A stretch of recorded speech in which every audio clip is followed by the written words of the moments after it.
বারবার দুর্ঘটনা আর প্রাণহানির পরেও টনক নড়ছে না প্রশাসনের। ২.৫ মাস আগে ২৬ জনের মৃত্যুর শোক না কাটতেই দৌলতদিয়া ৭ নম্বর ঘাটে ফেরিতে ওঠার সময় পদ্মা নদীতে তলিয়ে যায় আরও একটি বাস। অব্যবস্থাপনার পাশাপাশি দীর্ঘদিনেও ঘাটের আধুনিকায়ন না হওয়ায় ক্ষোভ জানান চালক ও সংশ্লিষ্টরা।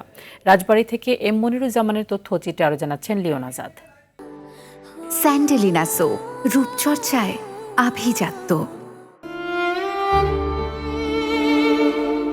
এ যেন মৃত্যুর এক অন্তহীন ফাঁদ দৌলতদিয়া ফেরিঘাট।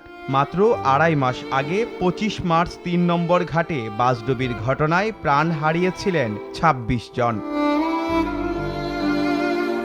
সেই শোক ও আতঙ্কে রেশ না কাটতেই গত ৫ জুন সকালে ৭ নম্বর ঘাটে ঘটে একই ঘটনার পুনরাবৃত্তি। পূর্ব সতর্কতায় যাত্রীরা বেঁচে গেলেও আহত হন চালকসহ ২ জন। প্রতি বছর কোটি কোটি টাকা রাজস্ব আদায় হলেও ঘাটে নেই সিসি ক্যামেরা সহ নজরদারির আধুনিক কোনো ব্যবস্থা। চালকদের অভিযোগ, বেহাল সংযোগ সড়ক আর ঝুঁকিপূর্ণ অ্যাপ্রোচ সড়কের কারণে গাড়ির নিয়ন্ত্রণ রাখা কঠিন হয়ে পড়ে। যে দুর্ঘটনা ঘটে, এতে কি ঊর্ধ্বতন কর্তৃপক্ষের কি দেখা যাচ্ছে যে তারা কি দেখে না তারা এগুলো বুঝতেছে না যে এই দুর্ঘটনাগুলো কেন ঘটে? বৃষ্টি হলে একটু স্লিপিং হয়, আর স্লিপিং হলে পরে অনেক সময় স্লিপ কাটে, নিচা গাড়ির তলে বেঁধে যায়, গাড়ির নিচে ভেঙে যায় অনেক সময়।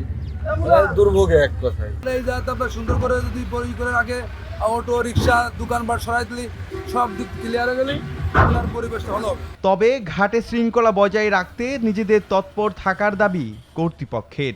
যানবাহন যারা ফেরিতে ওঠে তাদেরকে ১০০% নামাইয়া তারপরে খালি গাড়ি আমরা ফেরিতে উঠানোর চেষ্টা করছি। আমরা নতুন কিছু ফেরি আনার ব্যাপারে উদ্যোগ নিয়েছি এবং যাত্রীরা যেন আরও নির্বিঘ্নে যাতায়াত করতে পারে এবং যাত্রীরা যেন খুব দ্রুত পার হতে পারে সেই ব্যাপারেও আমরা উচ্চ মহলের সাথে আলোচনা চালিয়ে যাচ্ছি। প্রতিটি দুর্ঘটনার পরই গঠিত হয় তদন্ত কমিটি, আসে নানা সুপারিশ, কিন্তু হয় না অবস্থার কোনো পরিবর্তন। সাধারণ মানুষের প্রশ্ন, আর কত প্রাণ ঝরলে বদলাবে দৌলতদিয়া ঘাটের চিত্র? লিওন আজাদ, RTV।